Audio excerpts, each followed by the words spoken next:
مگر ایک یعنی خدا حکموں کو تو جانتا ہے، خون نہ کر، زنا نہ کر، چوری نہ کر، جھوٹی گواہی نہ دے، فریب دے کر نقصان نہ کر، اپنے باپ کی اور ماں کی عزت کر۔ اس نے اس سے کہا، اے استاد، میں نے لڑکپن سے ہی ان سب پر عمل کیا۔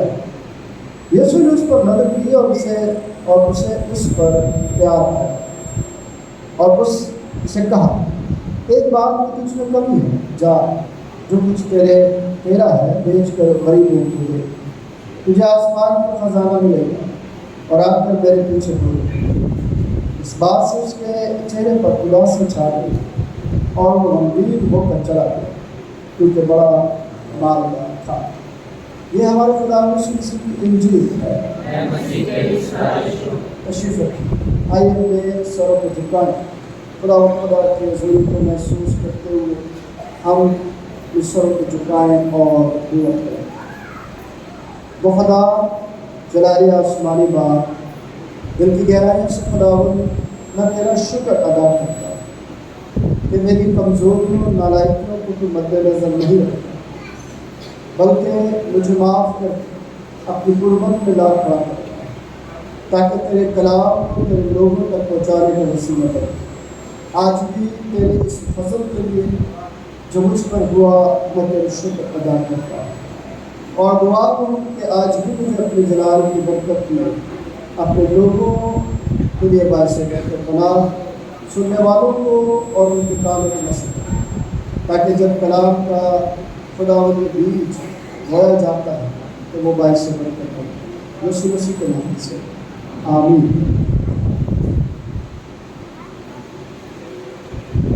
پیچھے آواز اگر آ رہی ہے جاوید بھائی تو بتا دیں، صحیح آواز آ رہی ہے؟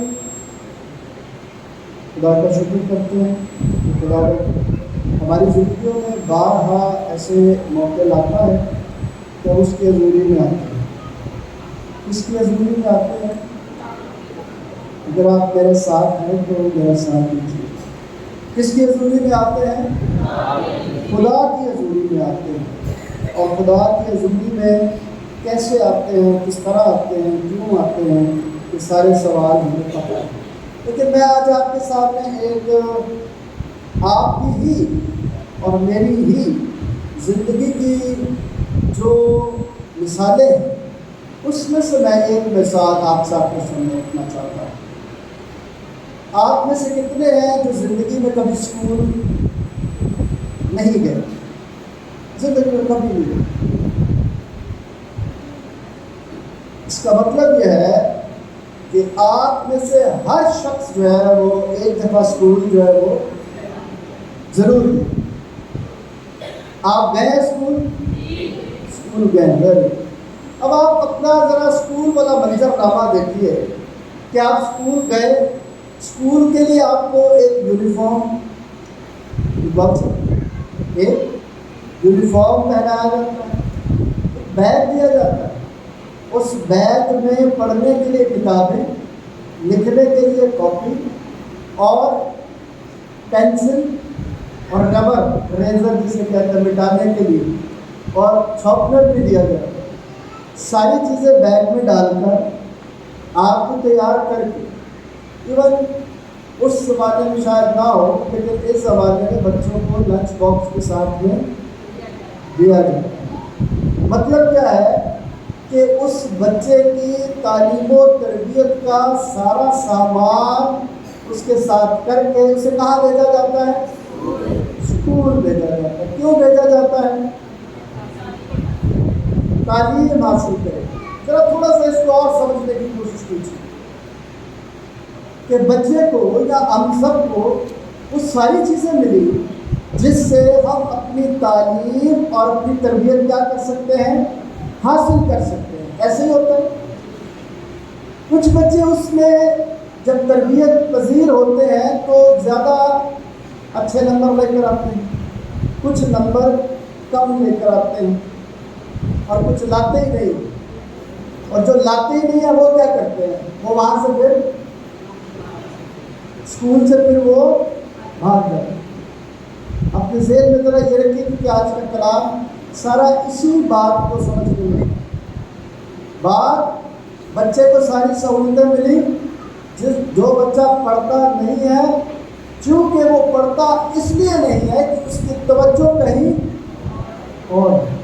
جب اس کی توجہ کہیں اور ہے تو وہ جس جگہ پر موجود ہے اس جگہ کو وہ پسند نہیں کرے، وہ جو اس کے ساتھ کتابیں، بیگ، ساری تربیت کا سامان اس کے پاس موجود ہے اور پھر اسے اس جگہ پر بھیجا گیا ہے جہاں پر اسے رہنمائی اور مدد ملے گی۔ اچھا، وہ ساری چیزیں چھوڑ کے، مدد اور رہنمائی بھی چھوڑ کے وہ کیا کرتا ہے؟ کس کو پسند کر لیتا ہے؟ دنیا داری کو پسند کر لیتا ہے۔ چھوڑو، ہم نے کیا پڑھنا ہے، روٹی کمانی ہے، روٹی کما دیں گے کسی نہ کسی طریقے کے ساتھ، ایسے ہی ہوتے ہیں۔ اب جو پڑھ جاتے ہیں ان کا رکھ رکھاؤ فرق ہو جاتا ہے، اور جو نہیں پڑھتے ان کا رکھ رکھاؤ فرق ہو جاتا ہے۔ آپ نے کلام مقدس میں سے ایک مثال سنی ہے، مرکز کی انجیل میں سے۔ اب وہ مایوس ہو کر یسوع سے کیا کر رہا ہے؟ غمگین ہوا، کیا ہوا؟ اور وہاں سے چلا، کیونکہ وہ بڑا مالدار تھا۔ سمجھ آئی ہوگی کچھ؟ سمجھ آئی ہے؟ آخر میں پھر اس جو آپ کی زندگی کے خوبصورت مثال اور تجربہ ہے، اس کو آج کے ایک مثال کے ساتھ دیکھیں گے۔ آج کی اگر آپ سندی آیت آپ اپنے سامنے رکھنا چاہتے ہیں تو وہ عبرانیوں کا خط، اس کا 4واں باب، اس کی 16ویں آیت ہے، جہاں لکھا ہے، پس آؤ ہم فضل کے تخت کے پاس دلیری سے چلیں تاکہ ہم پر رحم ہو اور وہ فضل حاصل کرے جو ضرورت کے وقت ہماری مدد کرے۔ یہ ہماری آج کی جو آیت مرکزی آیت ہے، اور اگر ہم عنوان دیکھیں تو عنوان اسی آیت میں سے ہے کہ خدا کا فضل جو ہے وہ ہماری کیا کرتا ہے؟ مدد کرتا ہے۔ 16ویں آیت کا شروع کیا ہے؟ آؤ ہم فضل کے تخت کے پاس دلیری سے چلے، اور آخری حصہ ہے جو ضرورت کے وقت ہماری مدد کرے۔ خدا کا فضل ہماری مدد کرتا ہے۔ آج کے اس دور میں جب ہم اپنی زندگیوں میں، دنیا داری میں اپنے آپ کو دیکھتے ہیں تو ہر شخص جو ہے وہ کامیابی چاہتا ہے، خود مختاری چاہتا ہے، اور چاہتا ہے کہ جو وسائل اس دنیا میں دستیاب ہیں ان پر اس کا اختیار ہو، تاکہ جیسے وہ اپنی مرضی سے ان کو کیا کرے؟ استعمال کرے۔ دنیا کی ساری چیزوں کو وہ سمیٹنا چاہتا ہے، لینا چاہتا ہے، ان پر حکمرانی کرنا چاہتا ہے، اور اس کے لیے وہ بہت سارے منصوبے بناتا ہے۔ آج دنیا جو سائنس میں ترقی کرتی چلی جا رہی ہے وہ زیادہ تر اس کا تعلق یہی ہے کہ کس طرح ہم دوسرے انسان کو اپنا غلام کیا کر لیں؟ بنا لیں، تاکہ وہ ہماری غلامی کے پنجے سے آزاد نہ ہو سکے۔ لیکن میں گیت سن رہا تھا تو اس گیت میں یہ تھا کہ تو سمجھتا ہے کہ ہم غلام ہیں، تو سمجھتا ہے کہ ہم غلام ہیں، لیکن خداوند یسوع مسیح کے وسیلے سے ہم غلام نہیں، آزاد ہیں، اور یہاں تک آزاد ہے کہ بیٹا بننے کا اعزاز حاصل کیا۔ ابلیس ہمیں غلام ثابت کرنا چاہتا ہے۔ کیا کرنا چاہتا ہے وہ؟ کہ آپ غلام ہیں؟ آپ نے کبھی سوچا ہے کہ میں غلام ہوں یا آزاد ہوں؟ اپنی زندگی میں جب ہم اس فضل اور اس رحمت کو، جو ہماری مدد کرتا ہے، ہمارا مددگار ہے، جو ہر وقت ہمارے ساتھ رہتا ہے، جو ہمیں حکمت کی روح عنایت کرتا ہے، جب ہم اس پر اپنا دھیان لگاتے ہیں تو پھر دیکھیے کس طرح خدا ہماری مدد کرتا ہے، اور وہ مدد کرتا کس طرح سے ہے، جس کا ذکر ہم نے زبور 90 میں پڑھا ہے۔ زبور 90 بڑا اہم زبور ہے سمجھنے سمجھانے کے لیے، اور آج کے دور میں خاص طور پر مرد خدا موسیٰ نے اس زبور کو تحریر کیا اور اس زبور میں ان کی زندگی کے تجربات بھی شامل ہیں.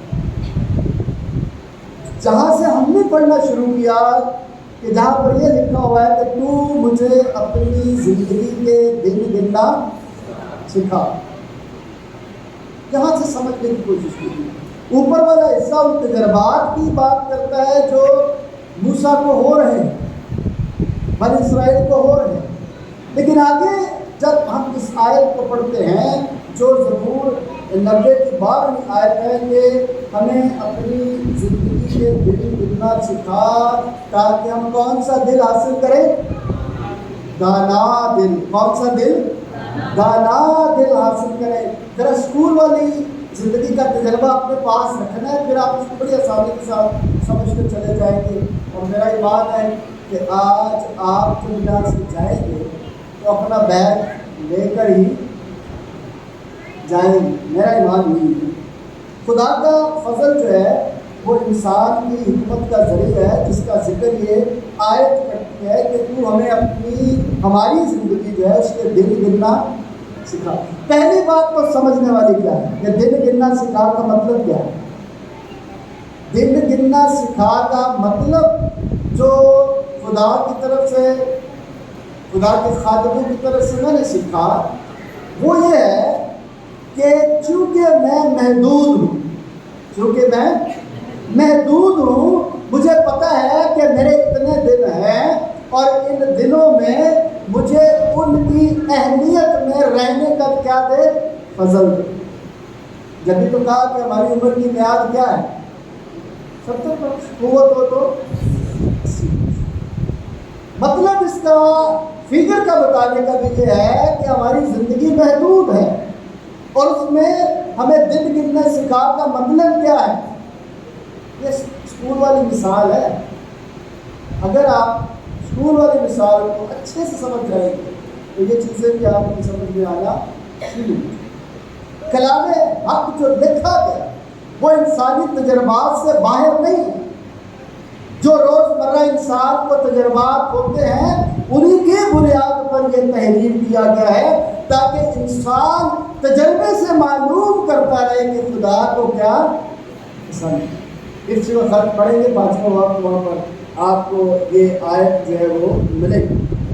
جب ہم یہ بات کرتے ہیں کہ مجھے دن گننا سکھا، میں محدود ہوں، تو پھر دراصل موسیٰ یہ بات سکھانے کی کوشش کر رہا ہے کہ جو ٹاسک، جو مقصد آپ کے پاس ہے اس کی پلاننگ خدا کے حضور سے مانگیے، مدد مانگیے کہ میں اپنے دنوں کو کس طرح سے بسر کروں. گننے کی بات نہیں، بسر کرنے کی بات ہے کہ میری زندگی اس دنیا میں جب موجود ہے تو میں اس کو کیسے بسر کروں. مجھے کیا دے؟ حکمت کی روح دے تاکہ میں اپنی زندگی کے مقاصد کو جان سکوں، اپنی زندگی کا مقصد جان سکوں کہ میری زندگی کا مقصد کیا ہے. ایک اسٹوڈنٹ کی زندگی کا اولین مقصد علم حاصل کرنا ہے، تربیت حاصل کرنا ہے. اگر طالب علم جو ہے وہ علم حاصل نہیں کرتا تو پھر کیا ہوگا؟ کیا وہ طالب علم کہلائے گا؟ کہلائے گا بیٹے بتاؤ؟ نہیں کہلائے گا نا. تو جب وہ طالب علم ہے تو اس کی ضرورت ہے کہ وہ اپنے علم کو بڑھائے، اور علم بڑھانے کے لیے جو اسے سہولتیں میسر ہے، جو اسے مدد اور رہنمائی ہے، اس کے لیے وہ کہتا ہے کہ مجھے حکمت دے تاکہ میں ان چیزوں کا استعمال کر کے تیری حضوری میں اس طور سے آگے بڑھوں کہ میرے بدن سے تیرے نام کو عزت اور جلال. بات سمجھ میں آ رہی؟ جب ہم خدا کے کلام کی طرف دھیان لگاتے ہیں اور خدا سے جس طرح موسیٰ دعا کرتا ہے، ہم بھی دعا اگر کریں کہ خداوند مجھے اپنی زندگی کے دن گننا سکھا، میں محدود ہوں اور اس محدود زندگی میں جو فیصلے میں کرتا ہوں اس میں کہیں غمگین تو نہیں ہو جاتا، اس میں کہیں دنیا داری میں پھنسا ہوا تو نہیں. اس میں فانی چیزوں کی خواہش کا شکار تو نہیں. میں ایک جگہ پر تھا تو بات ہو رہی تھی لیڈرشپ قیادت کی بات ہو رہی تھی. تو ایک شخص مجھے کہتا ہے پادری صاحب کی قائد کا ہونا بڑا ضروری ہے. یسوع مسیح نے اپنے شاگرداں دے پیر دھو کے یہ گل ثابت کرنے کی کوشش کی تھی کہ خادم بن لو. ایسی پھر لیڈر کیوں آئی. تب میں نے اس سے ایک بات کہی جو میں نے سیکھا تھا. میں نے کہا کہ دراصل اس زمانے میں لیڈر خدمت لیتے تھے، خدمت کرتے نہیں تھے. حالانکہ لیڈر کا ولید کام ہے کہ وہ کیا کرے؟ خدمت کرے. پھر خدا یسوع مسیح نے اپنے شاگردوں کے جب پاؤں دھوئے تو بتایا کہ ایک لیڈر کو کس طرح عاجزی کے ساتھ کام کرنا ہے، انکساری کے ساتھ کام کرنا ہے. آج لیڈر بن جائے تو پھر کیا ہوتا ہے؟ ہمارا لیڈر ہے، میرے حکم تو بغیر کچھ نہیں پوچھ سکتے. میں لیڈر ہوں. تو کون؟ میں لیڈر ہوں. کلام خدا ہمیں یہ سکھاتا ہے اور یہ بتاتا ہے اپنی زندگی میں اپنے مقاصد کو سمجھیں. جب آپ اپنے مقصد کو سمجھیں، مجھے پتا ہو کہ میں نے اپنے گھر سے بگ روڈ سے نکل کر فرنگی میں آنا ہے تو مجھے راستہ نہ پتا ہو تو پھر پرویز بھائی میں کیا کروں؟ میرے پاس گاڑی بھی ہے، موٹر سائیکل ہے میرے پاس، ہے نا. مجھے راستہ نہیں پتا، سہولتیں ساری مجھے پتہ ہے میرے پاس ہے، لیکن میں فرنگی کا راستہ نہیں جانتا تو پھر میں کیا کروں؟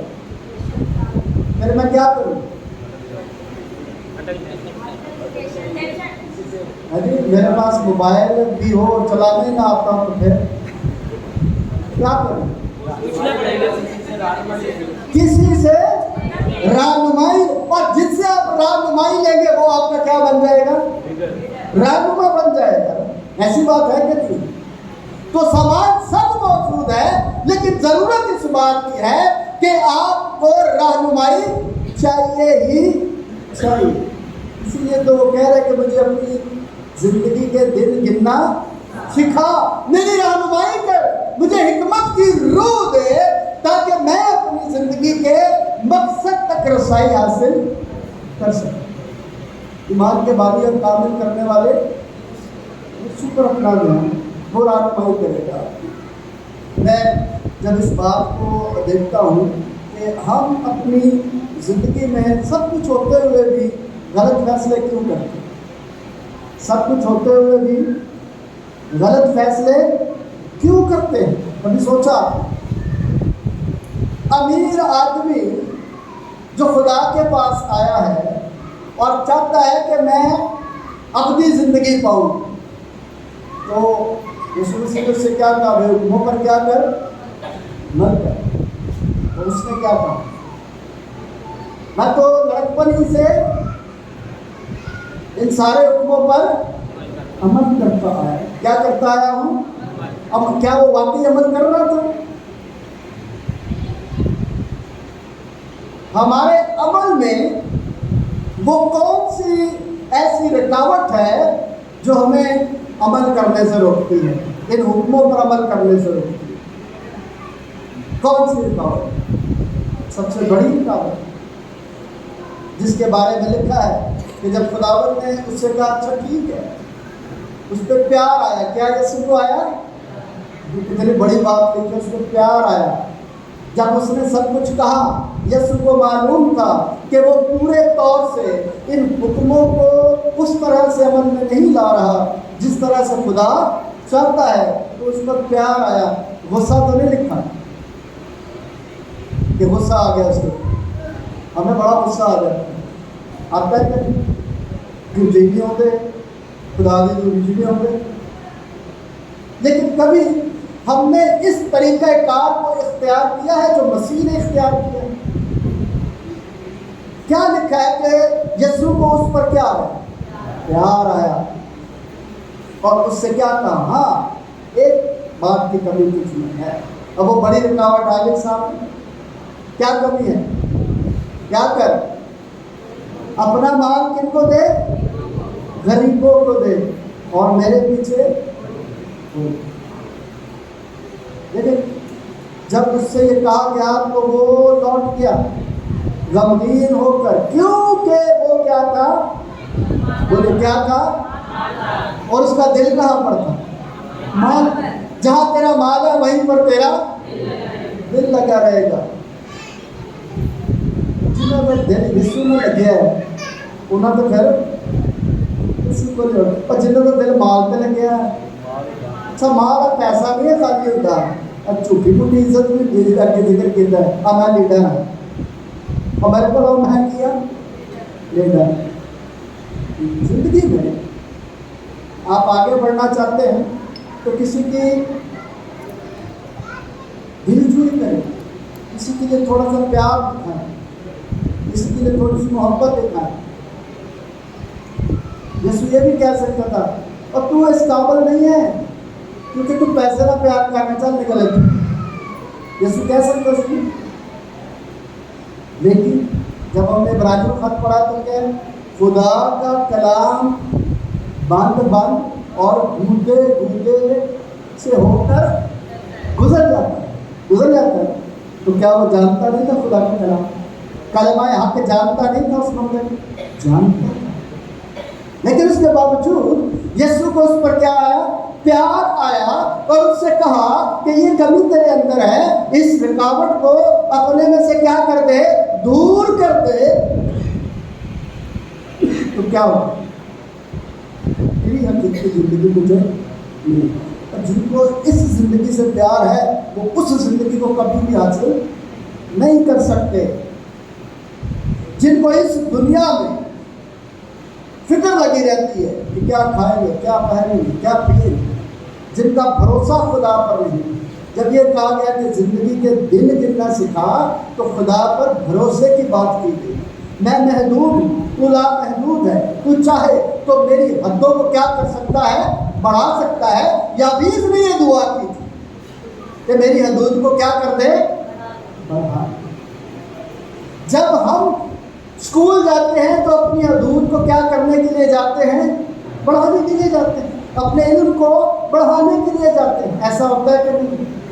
ایک بچہ جب نرسری کے جی میں جاتا ہے تو اس کی پڑھائی کا لیول فرق ہوتا ہے، لیکن ایک بچہ جب یونیورسٹی میں چلا جاتا ہے، یونیورسٹی کا بچہ اور کے جی 1 کا بچہ کتنا فرق آتا ہے؟ تو گریجولی وہ آگے بڑھتا چلا جاتا ہے، کیونکہ اس نے اپنا راستہ اس طور سے چنا ہے کہ وہ طالب علم بن کر حکمت کی روح کو اختیار کرے گا تاکہ دوسروں کے لیے بھی برکت کا وسیلہ بن سکے۔ دیکھیے جب ہم کلام کو پڑھتے ہیں ابراہیم خط کو تو کیا لکھا ہے؟ 2 دھاری تلوار سے کیا ہے؟ زیادہ تیز ہے۔ 2 دھاری تلوار سے زیادہ تیز۔ آپ کی زندگی میں جو مرضی رکاوٹیں آ جائیں، ایلفی کوئی چیز چپک نہیں جائے گی نا، کلام کی تلوار مارو گے تو ایلفی شیلفی ساری جدا کر دے گی۔ جب تک کلام کی اہمیت کو آپ اپنی زندگی میں نہیں دیکھتے، اصل میں کلام ہی ہماری حکمت کا ذریعہ ہے، کلام ہی ہمیں یہ فیصلہ کرنے کا فضل دیتا ہے کہ ہم اپنی زندگی کی اصلاح کس طرح کر سکیں۔ ذرا تجربہ کیجیے گا، آپ اپنی زندگی کی اصلاح کرتے بھی ہیں کہ نہیں؟ روز اپنی زندگی میں جب آپ سارا دن گزارتے ہیں، دن گزارنے کے بعد رات کو چارپائی پر، بیڈ پر، جس پر بھی آپ سوتے ہیں، نیچے سوتے ہیں، اس پر لگاتے ہیں، تھوڑی دیر کے لیے سوچیں کہ آج میں نے اپنی اصلاح کی ہے کہ نہیں۔ میں جو جلدی سے غصے میں آ جاتا ہوں، آج میں نے اصلاح کی ہے اپنی کہ میں بڑی جلدی غصے میں آ جاتا ہوں۔ آج میں نے یہ اصلاح کی ہے کہ یار میں بڑی جلدی فیصلہ دے دیتا ہوں، ججمنٹل اپروچ کے ساتھ آگے بڑھتا ہوں، میں جلدی جلدی کسی کا فیصلہ سنا دیتا ہوں، میں یہ دوسرے کے بارے میں فوراً ہی کہہ دیتا ہوں اچھا یہ ہے یہ جگہ۔ کیا میں نے اپنی اصلاح کی ہے کہ اگر میں اس کی جگہ پر ہوتا تو وہ فیصلہ جو اس نے کیا کیا میں بھی یہی فیصلہ کرتا؟ جس منظر نامے میں وہ شخص موجود ہے جس حدوں میں وہ شخص رہ رہا ہے یا جس معیار کا وہ شخص ہے یا جس تعلیم و تربیت سے وہ گزرا ہے اس نے تو ویسے ہی فیصلہ سنانا ہے. آپ تو اس تعلیم سے نہیں گزرے. زبور نمبر 1 آپ گاتے بھی ہیں اور پڑھتے بھی ہیں تو کیا لکھا ہوگا؟ کیا سچے علی جو ٹولی ہوتی ہے اس میں بدکار کیوں؟ کیونکہ دونوں کے سوچنے کا انداز ہی کیا ہے؟ فرق. بد کردار منفی سوچ کے ساتھ، راست باز کیا کرتا ہے؟ اس کو گنہگار پر بھی کیا آتا ہے؟ پیار. وہ سمجھتا ہے. ہم کس طرح تیزی کے ساتھ اس دعوت کو جھٹلا دیتے ہیں جو دعوت خدا ہمیں دیتا ہے کہ ہماری زندگیوں میں جو تبدیلی کا ذریعہ ہے اس دعوت کو قبول کرو اور کیا کرو؟ کلام کو اپناؤ اپنی زندگی میں، خدا کی آواز کو اپنی زندگی میں اپناؤ. وہ آواز ہم نے گیت گیا جو بیابانوں کو آپ کے شعلوں کو چھین لیتی ہے، بیابانوں کو انعام دیتی ہے. اگر ہم خدا کے کلام کو اپنی زندگی میں اس طور سے نہیں سمجھ پاتے کہ کلام ہماری پناہ ہے جو ہماری زندگی میں خدا کے نام کو آگے بڑھاتا ہے، اور اگر ہم اس دعوت کو قبول کرتے ہیں اور اس کے پاس آتے ہیں تو پھر خدا ہمیں آگے بڑھنے کا موقع جو ہے وہ دیتا ہے. اور ہم حقیقی جو خوشحالی ہے، جو حقیقی دولت ہے جس کے بارے میں کلام یہ کہتا ہے کہ اپنا مال کہاں پر جمع کرو؟ آسمان پہ. تو ویسے یہ بات آسان ہے کہ مشکل ہے؟ سارے وہ ڈیوڈے لیڈر جو ہے جو کتنے خدا میں جمع کرتے ہیں آسمان پہ کرتے ہیں. سادھو سندر سنگھ سوابی نے کہاں پر جمع کیا؟ اس کے کتنے محل تھے کسی کو پتہ؟ اس کے کتنے بڑے بڑے گھر تھے؟ اس کی کتنی حویلیاں تھیں؟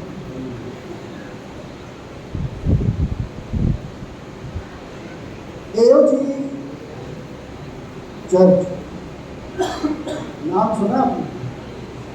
پاسٹر ضیاء پاول کا نام سنا؟ پاسٹر ضیاء پاول کے پاس ہمارے بڑے پیارے دوست آتے ہیں پاسٹر، ہم ان کو مکرانی کہتے ہیں، جان مکرانی. تو مکرانیوں کے قریب اور جب آتے ہیں تو تمہیں سادہ آدمی ہے، آپ دیکھ کے حیران ہو جاؤ گے.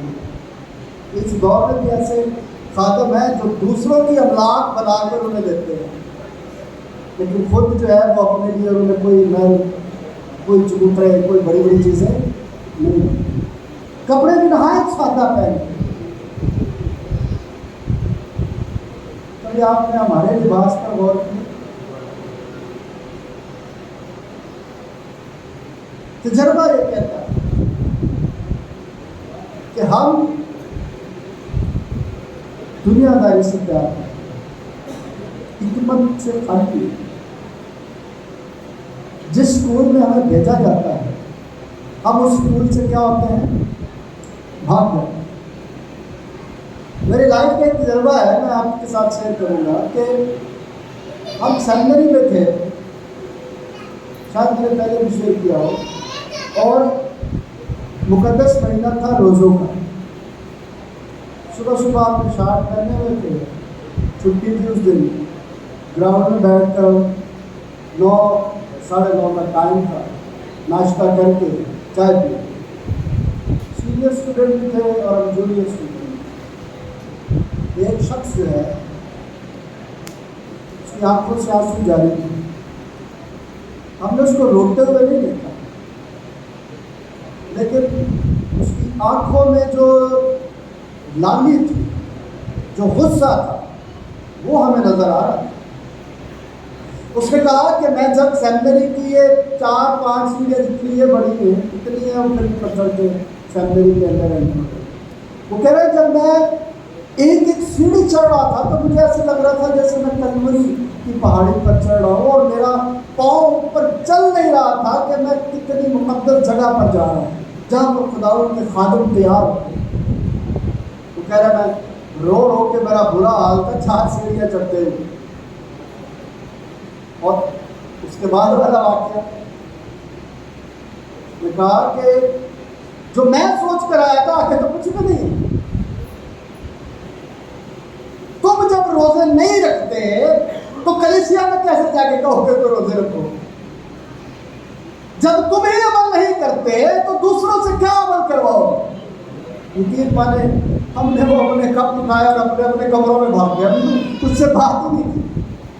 لیکن جب اپنے کمروں میں گئے اور شام کو جب میٹنگ میں اکٹھے ہوئے، پریئر میٹنگ جب ہوتی ہے، تو پادری احمد زاہدی شاید آپ نے نام سنا، انہوں نے رو رو کر دعا. خداوند واقعی لوگ ہم سے کیا چاہتے ہیں اور ہم کیا کرتے ہیں. ہم جس سکول میں آئے ہیں اس سکول میں تو ہم اپنی دنیا داری کی باتوں کو اولویت دیں. کیسے ہم اس کے خادم بن کر لوگوں کے لیے برکت کا وسیلہ کرتے ہیں. دعوت تو وہ دیتا ہے، سب کو دیتا ہے کہ میرے پاس آ جاؤ. یہ آدمی جو ہے یہ خدا کی حضوری سے اس لیے چلا گیا کیونکہ وہ اپنی حیثیت سے پیار کرتا تھا، اپنی دولت سے پیار کرتا تھا، اپنے آپ کو جو دوسروں پر مقدم سمجھتا تھا، اس لیے وہ چلا گیا اور وہ اس رکاوٹ کو عبور نہ کر سکا. آج بھی اگر ہم خدا کی حضوری میں دیکھیں، یہ بڑی خوبصورت آیت ہے، کلام کا یہ آخری حصہ جو ہماری آیت ہے. کیا لکھا ہے؟ پس آؤ ہم فضل کے تخت کے پاس کس کے ساتھ جائے؟ دلیری کے ساتھ. جب میں اس لفظ کو پڑھتا ہوں دلیری کے ساتھ خدا کی حضوری میں خدا کی طرف، تو میں اس میں سمجھتا ہوں کہ وہ یہ کہہ رہا ہے کہ ایمان کے ساتھ آؤ. کس کے ساتھ آؤ؟ ایمان کے ساتھ آؤ کہ وہ سب کچھ آپ کے لیے کیا کرے گا؟ کرے گا. جب آپ دلیری کے ساتھ ایمان، اچھا کلام المقدس میں یہ بھی لکھا ہے کہ جب موسیٰ نے پہاڑ کے پاس ان کو بلایا تو لکھا کہ تم آ سکتے تھے لیکن تم نہیں آئے. آ سکتے تھے لیکن نہیں آئے. آج 350 گرامی کی کلیسیا میں لوگ آ سکتے ہیں، چرچ میں آ سکتے ہیں کہ نہیں آ سکتے؟ کیا ان کو خدا نے زندگی نہیں دی؟ کیا ان کے پاس خدا نے پہننے کے لیے کپڑا نہیں دیا ہوا؟ کیا خدا نے ان کو کھانے کے لیے خوراک مہیا نہیں کی؟ کہ وہ کیوں نہیں شکر گزاری خدا کی کرنے آتی؟ کہ وہ گھرانے کیوں نہیں آتی؟ اس لیے کہ وہ یہ سمجھتے ہیں کہ خدا ہر جگہ موجود ہے، جب بھی پکاریں گے وہ آ جائے گا. ٹھیک سمجھتے ہیں.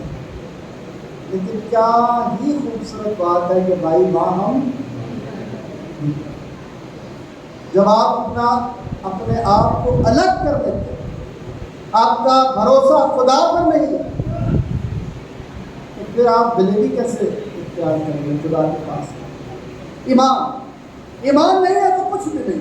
اگر ہم خدا کے فضل کی حضوری میں ایمان کے ساتھ نہیں آئیں گے تو خالی ہی جائیں گے، بھر کے نہیں جائیں گے.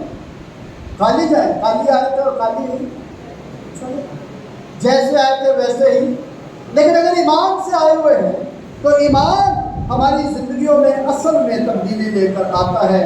رہنمائی کو ہم پاتے ہیں، مدد کو ہم حاصل کرتے ہیں، اس کی محبت اور اس کی رحمت میں آ کر سکون پاتے ہیں. آج ہمارے لیے یہ موقع ہے. میں نے آپ کو یہ بات کہی کہ آخر میں بتاؤں گا جو میں نے آپ سے مثال دی تھی. اب ہم خدا کی حضوری میں بھی آتے ہیں. کس لیے آتے ہیں؟ تاکہ خدا سے کیا لیں؟ مدد لیں، رہنمائی لیں. لیکن جو ایمان سے آیا ہوا ہے وہ لے کے جائے، جو اس کی حضوری میں ایمان کے ساتھ آیا ہے وہ لے کر جائے. لیکن جو ایمان کے ساتھ نہیں آیا ہوا، جو اس انداز سے آیا ہوا ہے اور یسوع سے آگے کہہ رہا ہے کہ مجھے کیا کر، اپنی زندگی کا وارث بنا دے، تو یسوع پوچھتا ہے حکموں پر عمل کرتا ہے تو بڑی دلیری کے ساتھ میں اور آپ بھی کہیں کہ آج میں حکموں پر عمل کرتا ہوں. پھر جب رکاوٹ کا ذکر آتا ہے تو پھر ہم یہاں سے غمگین ہو کر جاتے ہیں. پھر ہم یہاں سے کیا ہوتے ہیں؟ غمگین ہو کر جاتے ہیں. کیونکہ ہمیں کس سے پیار ہے؟ اپنی عزت سے، اپنے وقار سے، اپنی دولت پر فخر ہے، اپنے آپ پر فخر ہے. صرف بات اتنی سی ہے کہ پچھلے اتوار ہم نے یہ سیکھا کہ اس عورت نے کس طرح خدا کے حضوری میں پہنچنے کے لیے اپنی حدود کو پھلانگا کہ مجھے ان کی ضرورت نہیں ہے، مجھے اس کی ضرورت ہے. اگر آج بھی آپ اس نیت سے آئے ہوئے ہیں کہ میں خدا سے دعا کروں تو میری تنخواہ بڑھ جائے، میرا کاروبار چمک جائے، میں زوراور بن جاؤں، اور خدا کی حکمت کی تلاش نہ کریں، خدا کے فضل کو نہ مانیں، اپنی رکاوٹ کو دور نہ کریں، ہم اپنی زندگی میں کبھی داخل، جب ہم داخل ہی نہیں ہوں گے، ساری چیزیں موجود بچے کے پاس، بچہ وہ ساری چیزیں رد کر کے اسکول سے بھاگ گیا. اس طرح وہ لوگ جو خدا کی ہیکل میں نہیں آتے وہ بھی خدا کی نعمتوں کو رد کرتے ہوئے خدا کی حضوری سے کیا ہوتے ہیں؟ بھاگ جاتے ہیں. کیا آپ چاہتے ہیں کہ آپ خدا کی حضوری سے بھاگ جائیں؟ چاہتے ہیں آپ؟ آج کیا ارادہ کرنے کو من کرتا ہے کہ میں آج سے خدا کی مدد کے لیے اپنے آپ کو پیش کروں، میں اپنی رکاوٹ کو کیا کروں گا؟ آج سے عبور کر دوں گا، چھوڑ دوں گا. آج میں جا کر اپنی اصلاح کرنے کے لیے تیار ہو جاؤں گا، کیونکہ آج مجھے خدا نے اپنی حکمت دی ہے. اور خدا کی حکمت کیا ہے؟ کہ جیسے میں نے تم سے محبت رکھی ہے تم بھی ایک دوسرے سے محبت. خدا وعدہ سے کرنے کی مجھے اور آپ سب کو توفیق عطا فرمائے. آئیے اپنے سر کو جھکائیں اور دعا. پیارے خدا جلال آسمانی باپ چاہتا ہے کہ ہم تیری دعوت کو قبول کریں اور خداوند دلیری کے ساتھ فضل کے تخت کے پاس آئے. جو ضرورت کے وقت ہماری ضرورت ہے ہمیں اس پر خداوند عمل پیرا ہونے کی فضل دے. یسوع مسیح کے نام سے آمین.